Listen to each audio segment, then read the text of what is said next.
वह बात न मीरा ने उठाई न खुद उसने। मिलने से पहले जरूर लगा था कि कोई बहुत ही जरूरी बात है जिस पर दोनों को बातें कर ही लेनी है, लेकिन जैसे हर क्षण उसी की आशंका में उसे टालते रहे। बात गले तक आकर रह गई कि एक बार फिर मीरा से पूछे क्या इस परिचय को स्थायी रूप नहीं दिया जा सकता, लेकिन कहीं पहले की तरह उसे बुरा लगा तो। उसके बाद दोनों में कितना खिंचाव और दुराव आ गया था। पता नहीं क्यों ताजमहल उसे कभी खूबसूरत नहीं लगा। फिर धूप में सफेद संगमरमर का चौंधा लगता था, इसलिए वे उधर पीठ किए बैठा था। लेकिन चौंधा मीरा को भी तो लग सकता है न? हो सकता है उसे ताज सुंदर ही लगता हो, पर छाई उधर यमुना की तरफ होगी, इधर तो सपाट धूल में झलमल करता संगमरमर है। बस इस तपते पत्थर पर चलने में तलुओं के झुलसने की कल्पना से उसके सारे शरीर में फुरहरी दौड़ गई। 3 साल बाद एक दूसरे को देखा था, देखकर सिर्फ मुस्कुराए थे, आश्वस्त भाव से। हाँ, दोनों हैं और वैसे ही है। मीरा कुछ निखर आई है और शायद वह पता नहीं कैसा हो गया है। जाने कितने पूरे के पूरे वाक्य सवाल जवाब उसने मीरा को मन ही मन सामने बैठाकर बोले थे, प्रतिक्रियाओं की कल्पना की थी और अब बस खिसियाने ढंग से मुस्कुराकर ही स्वागत किया था। उस क्षण से ही उसे अपने मिलने की व्यर्थता का एहसास होने लगा था। जाने क्यों, क्या ऐसी बातें करेंगे वे जो अक्सर नहीं कर चुके हैं।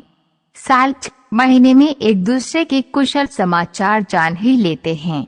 उठे हुए घुटनों के पास लॉन की घास पर मीरा का हाथ चुपचाप रखा था। बस उंगलियां इस तरह उठ गिर रही थीं, जैसे किसी बहुत नाजुक बाजे पर हल्के हल्के गूंजते संगीत की ताल को बांध रही हो। मीरा ने लोहे का छल्ला डाल रखा था, शायद शनि का प्रभाव ठीक रखने के लिए। उसने धीरे से उसकी सबसे छोटी अंगुली में अपनी अंगुली हुक की तरह अटका ली थी, फिर हाथ उठाकर दोनों हथेलियों में दबा लिया था। फिर धीरे धीरे बातों की धारा फूट पड़ी थी। विजय का ध्यान गया। बड़ी बड़ी मूंछों वाला कोई छोटा सा कीड़ा मीरा की खुली गर्दन और ब्लाउज के किनारे आ गया था। झिझक हुई, खुद झाड़ दे या बता दे। उसने अपना मुंह दूसरी ओर घुमा लिया। प्रवेश द्वार के सीढ़ियां झाड़ियों की ओर आ गई थीं, सिर्फ ऊपर का हिस्सा दिख रहा था। हिचकिचाते हुए कर्म का स्ट्राइकर मारने की तरह उसने कीड़ा उंगलियों से परे छिटका दिया। नसों में सनसनाहट उतरती चली गई। उंगलियों से वह जगह यूं ही झाड़ दी मानो गंदी हो गई थी। मीरा उसी तन्मय भाव से अपनी सहेली के विवाह की पार्टी में आए लोगों का वर्णन देती रही। उसने कुछ नहीं कहा, न वहां रखा विजय का हाथ हटाया ही। विजय ने एक बार फिर सशंक निगाहों से इधर उधर देखा और आगे बढ़कर उसको दोनों कनपट्टियों को हथेलियों से दबाकर अपने पास खींच लिया। नहीं, मीरा ने विरोध नहीं है किया, मानो वो प्रत्याशा कर रही थी कि ये क्षण आएगा अवश्य। लेकिन पहले उसके माथे पर तीखी रेखाओं की परछाइयां उभरी और फिर मुग्ध मुस्कुराहट की लहरों में बदल गई। एक अजीब बिखरती सी सिमटी धूप छाही मुस्कुराहट। विजय का मन हुआ रेगिस्तान में भटकते प्यासे की तरह दोनों हाथों से सुराही को पकड़कर इस मुस्कुराहट की शराब को पागल आवेश में पीता चला जाए, गट गट, और आखिर लड़खड़ा कर गिर पड़े। पतले पतले होंठों में एक नामालूम सी फड़कन लरज रही थी। उस रुमानी बेहोशी में भी विजय को ख्याल आया कि पहले एक हाथ से मीरा चश्मा उतार ले, टूट न जाए। तब उसने देखा हरियाले फव्वारों जैसे मोर पंखियों के 2-3 पेड़ों के पीछे पूरे 2 ताजमहल चश्मे के शीशों में उतर आए हैं। दूधिया हाथी दांत के बने से 2 सफेद नन्हे नन्हे खिलौने। पता नहीं क्यों उसे ताजमहल कभी अच्छा नहीं लगा। ध्यान आया, अवंचित बूढ़े प्रहरी की तरह ताजमहल पीछे खड़ा देख रहा है। बातों के बीच वह उसे कई बार भूल गया था, लेकिन दांतों में अटके तिनके सा अचानक ही उसे याद आ जाता था कि वे उसकी छाया में बैठे हैं, जो महान है, जो विराट है, जो इतनी बड़ी इमारत, इसके समग्र सौंदर्य को एक साथ वह कभी कल्पना में ला ही नहीं पाया। एक एक हिस्सा देखने में कभी उसमें कुछ सुंदर लगा नहीं। लोगों के अपने ही मन का काव्य और सौंदर्य रहा होगा जो इसमें आरोपित करके देख लेते हैं। कभी मौका मिलेगा तो वे हवाई जहाज से ताज की सुंदरता के समग्र हो पाने की कोशिश करेगा। कई विहंगम चित्र इस तरह के देखे तो हैं, और तब सारे वातावरण के बीच कोई बात लगी तो है, मगर ये चश्मे के कांचों में झलमलाते, धूप में चमकते ताज, खिंचाव वहीं थम गया। उसने बड़े बेमालूम से ढंग से गहरी सांस ली और अपने हाथ हटा लिए। आहिस्ते से, नहीं, यहाँ नहीं, कोई देख लेगा, ये से क्या हो गया। सहसा मीरा सचेत हो आई। उमड़ती लाज छिपाने के लिए सकपकाकर इधर उधर देखा, कोई भी तो नहीं था।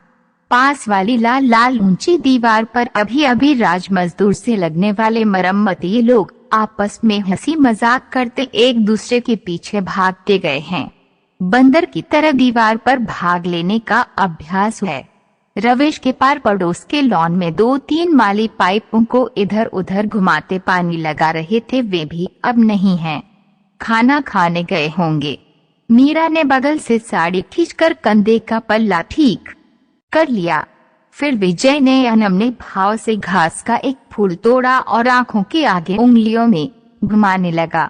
मीरा ने चश्मा उतारकर मुंह से हल्की सी भाप दी और साड़ी से कांच पोंछे बालों की लट्टों को कानों के पीछे अटकाया और चश्मा लगाकर कलाई की घड़ी देखी। बड़ा बोझिल मौन आ गया था दोनों के बीच। विजय को लगा उन्हें कुछ बोलना चाहिए, वरना ये चुप्पी का बोझ दोनों के बीच की किसी बहुत कोमल चीज को पीस देगा। हथेली पर यूं ही उस त्रिनके से क्रॉस और त्रिकोण बनाता वे शब्दों को ठेल कर बोला, तो फिर अब चलें, देर बहुत हो रही है। मीरा ने सिर हिला दिया। लगा जैसे वो कुछ कहते कहते रुक गई हो या प्रतीक्षा कर रही हो कि विजय कुछ कहना चाहता है लेकिन कह नहीं पा रहा। फिर थोड़ी देर चुप्पी रही, कोई नहीं उठा। तब फिर उसने मरे मरे हाथों से जूतों के फीते कसे, अखबार में रखे और संतरे और मूंगफली के छिलके फेंके। बैठने के लिए बिछाए गए रुमाल समेटे गए और दोनों टहलते हुए फाटक की तरफ चले आए। 3 का समय होगा। हाथ में घड़ी होते हुए भी उसने अंदाज लगाया। धूप अभी भी बहुत तेज थी। एक आध बार गले और कनपट्टियों का पसीना पोंछा। आते समय तो 12 बजे थे। उस वक्त उसे हंसी आ रही थी। मिलने का समय भी उन लोगों ने कितना विचित्र रखा है, जैसे इस समय से बहुत दूर खड़े होकर उसने दोहराया था 12 बजे, जून का महीना और ताजमहल का लॉन। वह पहले आ गया था और प्रतीक्षा करता रहा था। उस समय कैसी बेचैनी, कैसी छटपटाहट, कैसी उतावली थी। ये समय बीतता क्यों नहीं है। बहुत दिनों से घड़ी की सफाई नहीं हो पाई, इसलिए शायद सुस्त है, अभी तक नहीं आई। इन लड़कियों की इसी बात से सख्त झुंझलाहट होती है, कभी समय नहीं रखती। जाने क्या मजा आता है इंतजार कराने में। वह जानबूझकर उधर आने वाले रास्ते की ओर से मुंह फेरे था। उम्मीद कर रहा था कि सहसा मुड़कर उधर देखेगा तो पाएगा कि वह आ रही है, लेकिन 2-3 बार ऐसा कर चुकने के बाद भी वह नहीं आई। जब दूसरी ओर मुंह मोड़े रहकर भी वह कंगियों से उधर ही झांकने की कोशिश करता तो खुद अपने पर हंसी आती। अच्छा, सीढ़ियां उतर कर आने वाले 3 व्यक्तियों को वह और देखेगा, और अगर इसमें भी मीरा नहीं हुई तो ध्यान लगाकर किताब पढ़ेगा। जब आना हो आ जाए। 1 2 3 हो सकता है अगली वही हो। हिश जाए जहन्नुम में नहीं आती तो हाँ तो नहीं। अच्छा आओ, तब तक यही सोचें कि मीरा इन 3 सालों में कैसी हो गई होगी, कैसे कपड़े पहन कर आएगी, एक दूसरे को देखकर वे क्या करेंगे। हो सकता है आवेश से लिपट जाएं, कुछ बोल न पाएं। उसके साथ ऐसा होता नहीं है, लेकिन कौन जाने उस आवेश में। आखिर वो आई तो वे उसे पास आते देखता रहा था। हर बार वे उधर से निगाहें हटाने की कोशिश करता कि उसे यूं न देखे, पास आने पर ही देखे और हठात मिलने के थ्रिल को महसूस करे। लेकिन वो देखता रहा था और निहायत ही संयत भाव से बोला था, नमस्ते मीरा जी। झेम कर मीरा मुस्कुरा पड़ी थी। धूप में चेहरा लाल पड़ गया था। फिर दोनों इस लॉन में आ बैठे थे, ऐसे अचंचल, ऐसे आवेशहीन, जैसे रोज मिलते हों। आपने लिखा था तो याद कैसे नहीं रहता, लेकिन टाइम बड़ा अजीब है। हाँ, शरद पूर्णिमा की चांदनी रात तो नहीं ही है। अपने मजाक पर वे खुद ही व्यर्थता महसूस करता गंभीर बनकर बोला, इस वक्त यहाँ जरा एकांत होता है। सचमुच अजीब टाइम था। मीरा के साथ एक एक कदम लौटते हुए उसने सोचा, दोपहर की धूप और दो प्यार करते प्राणी। उसने फिर दोहराया, यह प्यार था जैसे बरसों बाद मिलने वाले दो मित्र हों जिनमें बातें करने के विषय चुक गए हों। सफेद संगमरमर पर धूप पड़ रही थी। चौंधा था इसलिए उधर पीठ कर ली थी। रह रहकर झुंझुलाहट आती, किस शाप ने हमारे खून को जमा दिया है। ये हो क्या गया है हमें? कोई गर्मी नहीं, कोई आवेश और कोई उद्वेग नहीं। क्या बदल गया है इसमें? हाँ, मीरा का रंग कुछ खुल गया है, शरीर निखर आया है। लौटते समय भी उसकी समझ में नहीं आया कि यह बोझ, ये खिंचाव क्या है। दोनों यूं ही घास में काटे हुए लाल पत्थरों की जाली पर कदम कदम टहलते हुए सीढ़ियों तक जाएंगे। फाटक में बैठे हुए गाइडों और दरबानों की बेधती याचक निगाहों को बलपूर्वक झुठलाते बजरी पर चरचर करते हुए तांगे या रिक्शे में जा बैठेंगे और एक मोड़ लेते ही सब कुछ पीछे छूट जाएगा। कल वो लिखेगा, मेरी मीरा, कल के मेरे व्यवहार पर तुम्हें आश्चर्य हुआ होगा। हो सकता है बुरा भी लगा हो, लेकिन और फिर चश्मे के कांचों में झांकता ताजमहल साकार हो आया। तुम्हारी पलकों पर तैरते दो ताजमहल, कितना सुंदर वाक्य है। यह तो नई कविता हो गई। टैगोर ने देखा होता तो काल के गालों पर ढुलक आए आंसू की बूंद कभी न कहते गालों पर ढुलक आए आंसू में झांकते ताजमहल की रुपहली मछलियों सी परछाइयां। लेकिन मीरा की आंखों में तो उसे नमी का भी आभास नहीं हुआ था। कितने जड़ हो गए हैं हम लोग भी आजकल। वह कल वाले पत्र में लिखेगा, हक्सले की नकल नहीं कर रहा। जाने क्यों मुझे ताजमहल कभी खूबसूरत नहीं लगा, लेकिन पहली बार जब मैंने तुम्हारी पलकों पर ताज की परछाई देखी तो देखता रह गया। पिछले दिनों की एक अजीब सी बात मुझे याद हो आई उस क्षण। अरे हाँ, अब याद आया कि क्यों वे अचानक क्यों सुस्त हो गया था। उस बात को भी कभी भूला जा सकता है? हाँ, मेरे लिए तो वह बात ही थी। वह लिखेगा। उसे लगा मन ही मन वह जिसे ही संबोधित कर रहा है, जिसे पत्र लिख रहा है, वे यह साथ साथ चलने वाली यह मीरा नहीं है। वह तो कोई और है, कहीं दूर, बहुत दूर। वही मीरा तो उसकी असली बंधु और सखा है। यह इससे तो जब मिला है इसी तरह उदास हो गया है। लेकिन उस मीरा से मिलने का आकर्षण इसके पास खींच लाता है। इसकी तो जाने कितनी बातें हैं जो उसे कतई पसंद नहीं हैं। जैसे वह याद करने की कोशिश करने लगा, जैसे उसे क्या क्या पसंद नहीं है। जैसे इस समय उसे इसी बात पर झुंझुलाहट आ रही है कि मीरा नीचे बनी जाली के पत्थरों पर ही पांव रखकर क्यों नहीं चल रही, बीच बीच में घास पर पांव क्यों रख देती है। और इस सब के पार दोनों कान लगाए रहे कि दूसरा कुछ कहे। एक बात सोचकर सहसा वे खुद ही मुस्कुरा पड़ा, जब वे लोग बहुत बड़े बड़े हो जाएंगे, समझो 40-50 साल के, तो हंस कर कैसे दूसरों को अपनी अपनी बेवकूफियां सुनाया करेंगे। कैसे वे लोग छिप छिप कर ताजमहल में मिला करते थे। 4-5 साल हो गए होंगे उस बात को। उसके मन के भीतरी स्तरों पर पत्र चलता रहा। यह सब वे उस पत्र में लिखेगा नहीं, वह सिर्फ उस बहाने क्रमबद्ध शब्दों में उस सारी घटना को याद करने की कोशिश कर रहा है। वह देव, राकाजी और मुनमुन इसी तरह तो लौट रहे थे, चुपचाप, उदास और मनहूस। सांझ भी इसलिए परछाइयां खूब लंबी लंबी चली गई थीं। अच्छी तरह याद है, सितंबर या अक्टूबर का महीना था।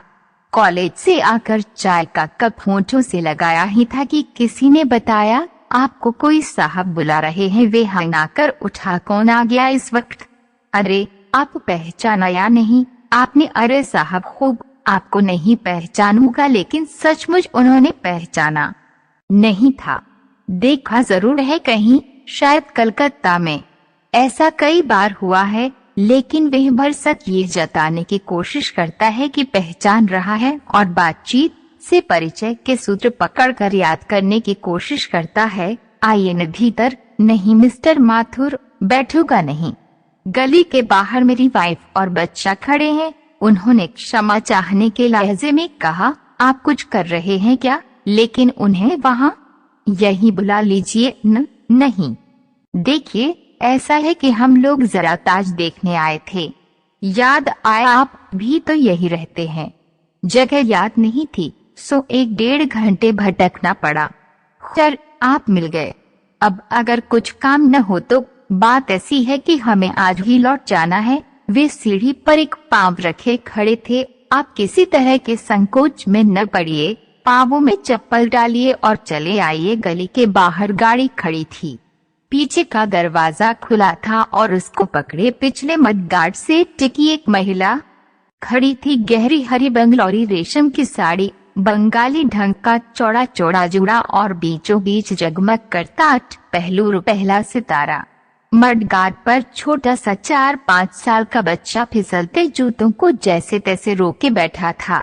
दोनों बाहों से उसे संभाले हुए वे उसकी कलाई पकड़े छोटी सी अंगुली से धूल लदे मडगार्ड पर लिखा रही थी TNJ।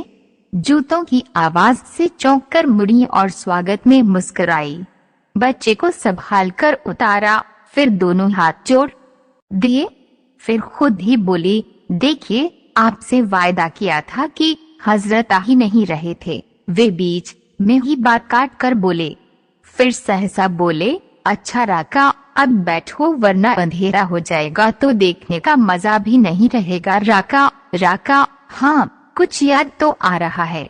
ड्राइवर के बगल में बैठकर उसने एक आध बार घूमकर देखा, जैसे यहीं कहीं उनका नाम भी लिखा मिल जाएगा। कैसे हैं? बहुत दिनों बाद मिले हैं। याद है आपको कलकत्ता में हम लोग मिले थे? उस दिन हम लोगों ने आपको कितनी देर कर दी थी। सुनहला रंग, कानों में गोल्ड कुंडल, बहुत ही बेमालूम सी लिपस्टिक, साड़ी का पल्ला साधने के लिए खिड़की पर टिकी हुई कोहनी। अरे हाँ अब याद आया, इनसे तो मुलाकात बड़े अजीब ढंग से हुई थी। न्यू मार्केट के एक रेस्तरां में बैठा वे शौकिया अपनी अपनी संगीत कला का प्रदर्शन करने वालों को देख रहा था। फिर जाने क्या मन में आया कि खुद भी उठकर माउथ ऑर्गन पर देर तक सिनेमा के गीतों की धुनें निकालता रहा। उस छोटे से मंच से हटकर जिसमें इस पर वह बैठा था, उसी पर बैठे थे ये लोग, ये राका जी और मिस्टर क्या? हाँ मिस्टर देव, सचमुच आपने बहुत ही सुंदर बजाया। बड़ी अच्छी प्रैक्टिस है, देव ने उसके बैठते ही कहा। रुमाल से बाजे को अच्छी तरह पोंछकर जेब में रख ही रहा था कि चौंक गया। राका के चेहरे पर प्रशंसा उतर आई थी और यूं ही कप के ऊपर हथेली टेके वह एक अटक मेज को देख रही थी। आपकी चाय तो पानी हो गई होगी और मंगाए देते हैं। बैरा सुनो इधर, उसके मना करने पर भी चाय और आई। छुट्टियों में घूमने आए हैं? अच्छा कैसा लगा कलकत्ता आपको? जी हाँ गंद तो है बम्बई के मुकाबले, लेकिन एक बार मन लग जाने पर छोड़ना मुश्किल हो जाता है। फिर प्रशंसा, कृतज्ञता का आदान प्रदान, परिचय और रात देर तक उनके लोअर सर्कुलर रोड के फ्लैट पर बातें, खाना, कॉफी और संगीत। राका को सितार का शौक है। देव किसी विदेशी कंपनी के इंचार्ज मैनेजर की संगति में विदेशी सिम्फनियां पसंद करते हैं। उसका माउथ ऑर्गन सुनने के बाद राका जी ने सितार सुनाया था और फिर देव निहायत ही खूबसूरत प्लास्टिक के लिफाफों में बंद अपने विदेशी रिकॉर्ड निकाल लाए थे। एक रिकॉर्ड 8 घंटे चलता था और उसमें 3 कंपोजिशंस थे। उसकी समझ में कुछ भी नहीं आया था, लेकिन वह बैठा लिफाफों पर लिखे हुए परिचय और संगीतज्ञ की तस्वीर को जरूर गौर से देखता रहा था। कोई चियाकोवस्की या कुछ बेंगर था जिसका नाम वे बार बार लेते थे। एक रिकॉर्ड 40-50 रुपए का था। बीच बीच में कभी जरूर आएंगे आगरा। बहुत बचपन में एक बार देखा था, शायद दिमाग में जो नक्शा है उससे मेल ही न खाए। शादी के बाद एक बार देखने का प्रोग्राम बहुत दिनों से बना रहे हैं। ये तो हर छुट्टी में पीछे पड़ जाती हैं। जी नहीं, इन्होंने नहीं देखा। इधर ही रहे इनके फादर वगैरह सब। अब तो आप वहाँ हैं ही। उस दिन दोनों देरी के लिए रास्ते भर क्षमा मांगते हुए अपनी गाड़ी पर ही विवेकानंद रोड तक छोड़ने आए थे। रास्ते भर बातचीत की, टुकड़े सितार की गूंज और सिम्फनी की कोई डूबती सी दर्दीली कराह से अभिभूत किए रहे। कैसे अजीब ढंग से परिचय हुआ है, कितना सुखी जोड़ा है, उसे बहुत ही खुशी हुई थी। बच्चा बाद में आया है, नाम है मुनमुन। देव बता रहे थे, नुमाइश में हमारा स्टॉल आया है न, सो हम लोग दिल्ली आए थे। सोचा इतने पास से यूं बिना देखे लौटना अच्छा नहीं है। आपको यूं ही घसीट लाए, कोई काम तो नहीं? नहीं, जल्दी से कहा उसे। और तो सब बातें याद आ रही थीं, लेकिन ये याद ही नहीं आ रहा था कि इन मिस्टर देव के आगे पीछे क्या लगता है। बड़ी बेचैनी थी, कैसे जाने। बस उस मुलाकात के बाद फिर कभी भी नहीं हुई। याददाश्त अच्छी है इन लोगों की, आपने याद खूब रखा। सोचा उस मुलाकात में ऐसी कोई खास बात भी तो नहीं थी। जब भी हम लोग ताज की बात करते, आपकी बात याद आ जाती। और कोई दिन ऐसा नहीं गया जब ताज की बात न आई हो। फिर राका जी की ओर देखकर खुद ही बोले, आज हमारे विवाह को 7वां वर्ष पूरा हुआ है। आपके सामने ये मुनमुन नहीं था। मुनमुन, तुमने अंकल जी को मत्ते नहीं किया? कहो अंकल जी, आज हमारे पापा डैडी के विवाह की 7वीं वर्षगांठ है। राका जी उसके हाथ जुड़वाती बोली, बहुत ही शैतान है। मुझे दिन भर ख्याल रखना पड़ता है कि किसी दिन कुछ कर करा न ले, तब तो आपको बधाई देनी चाहिए। लेकिन इस सब के पार विजय को लगा कहीं घुटन है जो अदृश्य कोहरे की तरह गाढ़ी होती हुई छाई है। रहा नहीं गया, पूछा, आप कुछ सुस्त हैं? तबीयत नहीं जी। उन्होंने दोनों हाथ उठाकर एक क्लिप ठीक किया और स्वस्थ ढंग से मुस्कुराने का प्रयत्न करके कहा, गाड़ी में बैठे बैठे 5 घंटे हो गए। 1 घंटे से तो यही आपको ही खोज रहे हैं। सचमुच बहुत ज्यादती है ये तो आपकी। कृतज्ञता भाव से वह बोला, कम से कम मुंह हाथ तो धो ही लेती। राका जी सब ठीक है, लौटना भी तो है न आज ही। फिर सभी ने खूब घूम घूम कर ताज देखा था। मुनमुन का एक हाथ देव के हाथों में था और एक राका जी के। कभी कभी तो तीनों आपस में ही ऐसे व्यस्त होकर खो जाते कि विजय को लगता वह बेकार ही अपनी उपस्थिति से इनके बीच विघ्न बन रहा है। ऊपर इमारत के सफेद काले चबूतरे पर देव बड़ी देर तक पैसा लुढ़का कर उसके पीछे भागते और बच्चे को खिलाते रहे, और विजय के साथ साथ रकाजी चालियों की बनावट, दरवाजे पर लिखी कुरान की आयतें और बूटों की नक्काशी देखती रहीं। सांझ की पीली पीली सुहानी धूप थी, लौनों की नरमी सांवली हो आई थी। मोरपंखी और चौड़े चौड़े तार जैसे पत्तों के गुंबदाकार कुंज मोमबत्ती की हरी सुनहली लौ जैसे लगते थे, जैसे आनंद में फूले फूले कबूतर हों और अभी हुलसकर फुरहरी ले लेंगे तो चिंगारियों की तरह सुर्ख फूल इधर उधर बिखर पड़ेंगे। वे लोग भीतर कब्रों के पास अपनी आवाज गुंजाते रहे, कैसी लरजती सी तैरती चली जाती है, जैसे बहुत ही महीन रेशों का बना हुआ घड़ी में लगे बाल स्प्रिंग की तरह बड़ा सा वर्तुलाकर कुछ है जो कभी सिकुड़कर सिमट उठता है। देव की आवाज थी, रका रका रका। एक दूसरे पर चढ़ते चले जाते शब्द दूर खोते हुए कि नहीं। अनजानी घाटियों की तलहटियों में मुनमुन उन डॉलर। देव देर तक डूबे हुए इस खेल को खेलते रहे थे। लगता था उनके भीतर है कुछ जो इस खेल के माध्यम से अभिव्यक्ति पा रहा है। वह राका या मुनमुन का नाम ले देते और देर तक अंधेरे में इन शब्दों को डूबता खोता देखते रहते, जैसे हाथ बढ़ाकर उन्हें वापस पकड़ लेना चाहते हों। उन्हें कब्रों में कोई दिलचस्पी नहीं थी। बड़ी देर बाद बहुत मुश्किल से जब वे उस वातावरण से टूटकर बाहर निकले तो बहुत उदास और खोए खोए थे। विजय के पास से मुनमुन को लेकर जोर से छाती से भींच लिया। बाहर निकल कर आए तो देखा कि नदी किनारे वाली बुर्जी के पास राका जी चुपचाप दूर शहर और लाल पुल की ओर देखती खड़ी हैं। सिंदूरी आसमान के गहरे सिलेटी बादल नदी के चौखटे में वाश कलर की तरह फैल गए हैं। बुर्जी से लेकर बीच के मकबरे तक चबूतरे की काली सफेद शतरंजी को सिमटती धूप ने तिरछा बांट लिया है। हवा में साड़ी उनके शरीर से चिपक गई है और कानों के ऊपर की लटें उच्छृंखल हो आई हैं। देव बहुत देर तक उन्हें यूं ही देखते रहे जैसे उन्हें पहचानते ही न हों, और उस सारे वातावरण में सफेद पत्थर के उस विराट कैद खाने में जैसे किसी अभिशप्त जलपरी को यूं भटकने के लिए छोड़ दिया गया हो। ये जगह, ये वातावरण है ही कुछ ऐसा, विजय ने अपने आप से कहा और जानबूझकर दूसरी तरफ हटाया। शायद राका जी मुमताज के प्रेम की बात सोच रही हूँ। अपने मरने के बाद अपनी ऐसी ही यादगार चाहती हूँ या कुछ भी न सोच रही हूँ। बस पुल से गुजरती रेल की खिड़की से झांकती हुई ताज को देखकर सौंदर्य और कल्पना की स्तब्ध ऊंचाइयों में खो गई हूँ। अपनी छाती तक ऊंची पीछे की दीवार से मुनमुन नदी की ओर झांकता हुआ हाथ हिला हिलाकर नीचे जाते बच्चों को बुला रहा था। कौवे कांव कांव करने लगे थे। मुनमुन के पास वे संगमरमर की दीवार पर झुककर हथेलियां टेके सामने की धारा और पेड़ों की घनी पातों को देखता रहा।